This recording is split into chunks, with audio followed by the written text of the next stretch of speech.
여의도 25시입니다. 우리 대한언론인회는 국내 시니어 언론인들이 들어와 있는 단체인데요. 가장 대표적인 언론기관 중에 하나입니다. 앞으로 우리 원로 언론인 단체인 대한언론인회 KJTV에서는 여의도 25시를 통해서 이 나라 정치를 해부하고 이 나라 정치를 교정하겠습니다. 지금 이 나라 정치는 어디에 와 있는지 우리가 더 이상 얘기할 필요가 없겠죠. 헌법은 분명히 모든 권력은 국민으로부터 나온다. 헌법 제1조에 되어 있는데 그 권력은 지금 다 어디로 가 있습니까? 여러분들 그 많은 권력을 가지고 있나요? 그 권력이 바로 여의도에 가 있습니다. 여의도 국회와 정당, 정치인들 그 사람들이 우리 권력을 다 가져가서 지금 뭘 하고 있습니까?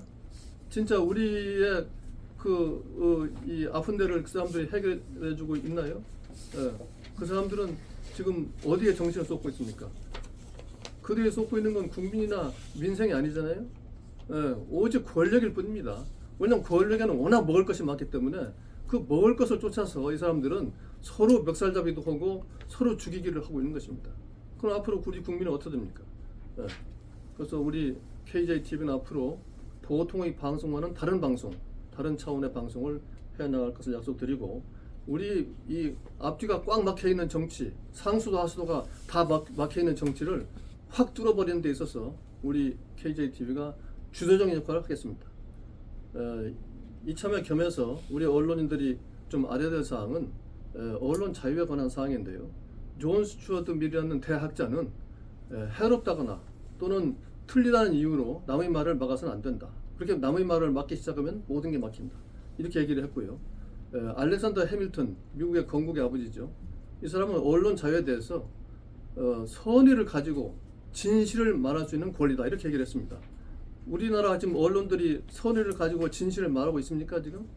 이런 자유의 권리를, 언론 자유의 권리를 제대로 행사하는 KJTV가 되겠습니다.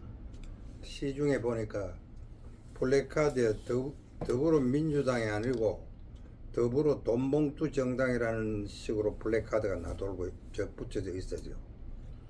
그리고 그만큼 돈봉투에 대한 문제가 많고 그런데 이걸 보고 내가 느낀 게 뭐냐면은 지금 민주당의 행태라는 게 적어도 21세기인데도 우리가 어릴 때 고무신이니 막걸리니 나눠주는 그런 정치 행태를 그대로 되풀이하고 있는 거 아닌가 하는 생각이 사실 듭니다.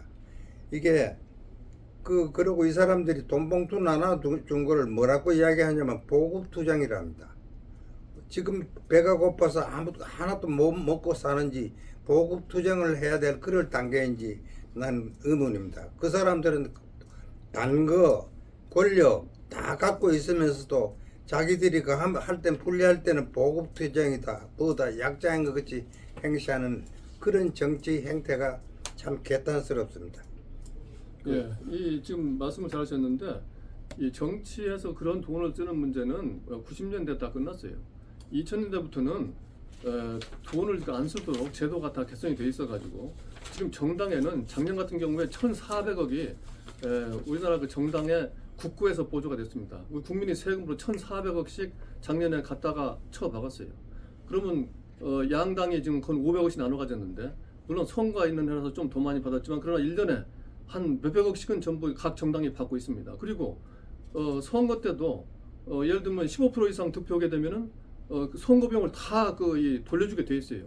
그 정도로 지금 국고에서 이 정치를 지원해 가면서 절대로 돈을 쓰지 말아라. 특히 선거에서는 돈을 쓰지 말아라 해가지고 지금 엄히 다루고 있습니다.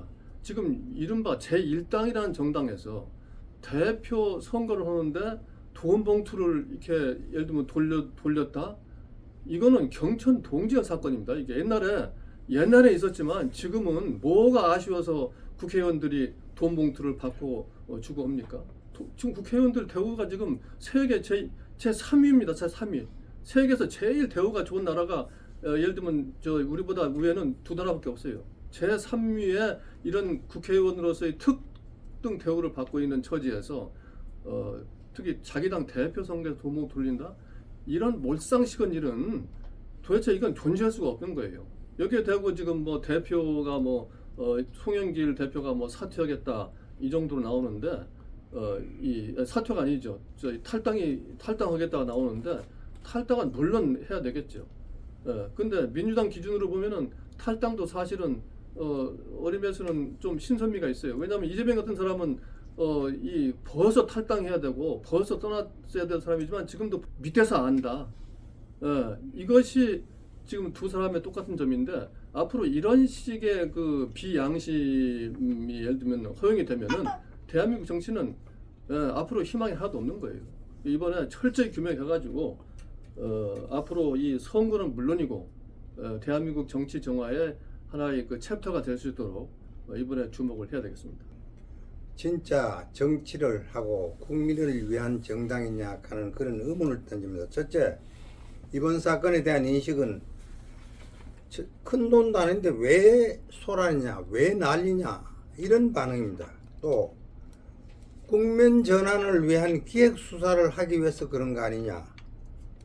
또 개인적인 일탈인데 그게 무슨 민주당이 크게 잘못되는 거겠지 자꾸 몰아가는 게 잘못된 거 아니냐. 이런 식의 주장을 하고 있는데요. 이 주장은 뭐냐면 민주당이 내면적으로 갖고 있는 기본적인 인식이 이 사건에 대해서 그걸 보고 있는 겁니다. 이게 자기들이 잘못에 대해서도 처음에는 이야기를 안 했어요. 잘못했다고. 그래 워낙 여론이 나빠지니까 이재명 씨가 나중에 사과를 하고 했지만은 그 사람의 발언을 보면 검찰은 객관적 진실을 찾으려는 게 아니라 사람들을 진술을 통해 객관적 진실을 왜곡 조작하는 검찰의 행태와 일상이 때문에 저는 잘 받아들이지 않는다. 쉽게 이야기해서 검찰이 잘못하고 있는데 내가 그걸 받아들일 수 없다. 이런 식의 인식을 갖고 있습니다. 그래서 이런 형태를 보고 나서 우리가 과연 민주당이 과연 정당으로 존립할지 우리가 그걸 정당으로 인정을 해야 될지 그거를 다시 한번 생각할 수 있는데요. 보고 있는데요. 이 사건과 겸해서 민주당에 대해서 얘기하는 건 민주당 대표 이재명 씨는 정과 사범에다가 또 이미 10여 건 예를 들어서 대장동 사건이라든지 이런 사건에 대해서 연루되어 있는데 그래도 뻔뻔스럽게 민주당 대표를 하고 있습니다. 그게 어떻게 공당의 대표가 그럴 수도 있습니까? 거기에다가 돈봉투 사건이 또 터지면서 그냥 한마디 여론에 못 밀면서 사과하고 미안하고 있으면 되는 겁니까? 그리고 그 당시 송영길 대표는 자기가 물론 탈당을 하고 책임을 진다고 했지만은 자기가 끝까지 책임을 져야 되고 그거에 대한 진실을 정확하게 털어놓아야 되는 겁니다. 그러고 나서 자기는 저는 관계한 게 아니라는 식으로 발을 빠져서는 그건 곤란하죠. 그리고요 이번에 뭐 떡값이 어쩌고 밥값이 어쩌고 그러는데 뭐 300도 돈이냐 그러는데 지금 그만큼 돈독들이 올라가지고 눈에 보이지 않는 거예요. 지금 대장동 몇천억 사건이 터지니까 지금 몇천억이면은 우리가 평생 벌어도 얼마나 봅니까? 하나 쓰지 않고 저축을 해도 10억 저축이 어렵다는 건데 지금 몇백억 몇천억 이 사람들이 지금 우습게 보는 민주당이 지금 되는 것 같은데 이런 식으로 그 예를 들면은 그만큼 이 사람들이 돈에 대해서는 지금 예를 들면 어떤 그 감각이 지금 없는 수준에 이르는데 이것만 봐더라도 우리나라 정치가 지금 얼마나 타락하고 퇴보했느냐 하나의 징표가 되는 것이죠. 이 사람들은 지금 밥값으로 좀 돈이 왔다 갔다 하고 떡값으로 왔다 갔다 하고 명절 때는 선물이 왔다 갔다 하고 평소에는 또 후원금 또 이 받느라 정신없고 출판 기념회에서 또 돈 받고 이거 완전히 돈판입니다 지금. 이번에 민주당 전당대회를 쩐당대회다, 쩐이 정당이다, 더불어 쩐당이다 이런 얘기가 나오는 것이 일반 국민들한테는 너무나 자연스럽게 좀 들리는 거예요.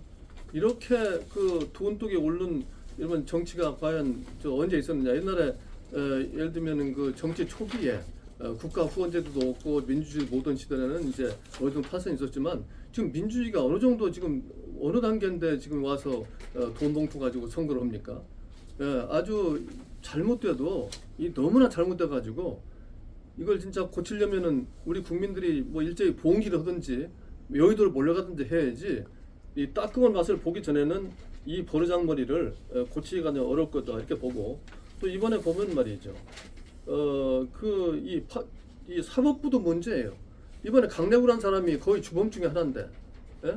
물론 그 소인기라는 그 이제 후보가 있었고 그 밑에 이제 이 사람들이 이제 돈 가지고 왔다 갔다 하는 사람 중에 이제 강래구란 사람이 거의 주범급 중에 하나인데, 이 사람 영장을 신청하니까 또 판사들은 기각시켜 버렸어요. 예. 뭐 증거 인멸이 우려가 없다고 그러는데, 그게 증거 인멸이 우려가 없다는 게 말이 됩니까? 이게 돈은 은밀한 거래이기 때문에 이 계속 증거를 인멸하기도 쉽고, 한번 인멸한 증거는 예를 들면 확보하기도 어렵습니다. 이게 이번에 이 사건이 터진 것도 어떻게 터졌습니까? 이정근이라는 사람이 이 휴대폰에 통화한계를 녹음해가지고 거기서 나온 거지, 누가 이 미행하거나 뭐 이렇게 딴 증거로 잡은 게 아니거든요. 이만큼 어려운 이게 돈 주고 받는 일인데, 판사가 도대체 무슨 근거나 이 판단을 가지고 영장을 기각했느냐? 김명수 대법원에 이 무슨 좌파가 많다, 주사파가 많다 이런 논란도 있는데, 이게 정말로 이 판사가 제대로 예를 들면은 이 공정한 양심과 정말 법에 따라서 자기 심증에 따라서 판단을 한 것인지, 아니면은 특별히 봐주기 지금 예를 들면은 이 판단을 하고 있는 게 아닌지. 예를 들어서 돈을 나눠준데 제일 참 그동안에 나왔던 이야기 중에 제일 참 국민들을 놀라게 하는 게 이런 말이 나와요. 형님, 이왕 주는 거 나한테도 몇 개 주세요. 이게 족복들 이야기 아닙니까? 그리고 그 사람들 주고받은 내용을 보면 말이죠. 또 어떤 게 있냐. 이정근이라고 사무부총장이 강내구 아까 이야기했듯이 주범 비슷한 사람한테 윤관석 오늘 만나서 그거 했고 이렇게 봉투 10개 만들었던데, 아니 모자라면 오빠가 채워야지. 이정근 사무부총장이라는 사람이 자기 강내구 씨한테 하는 게 오빠라요. 오빠가 채워야지. 무조건 하는 김에 다 해야지. 이런 식의 민주당이 갖고 있는 행태는 단순히 어떤 정당으로서 또 나아가서 어떤 국가를 위해서 하겠다는 것보다도 자기들의 이권이나 자기들의 이익을 위해서는 최선을 온갖 노력을 다하는 그런 행태밖에 안 보이고 있습니다. 하여튼 앞으로 이 민주당 이 전당 대회에 대해서는 검찰 수사가 이제 앞으로 있을 테니까 이 한동훈 법무장관도 있고 그쪽에서 좀 철저하게 수사를 해주시기를 바라고요.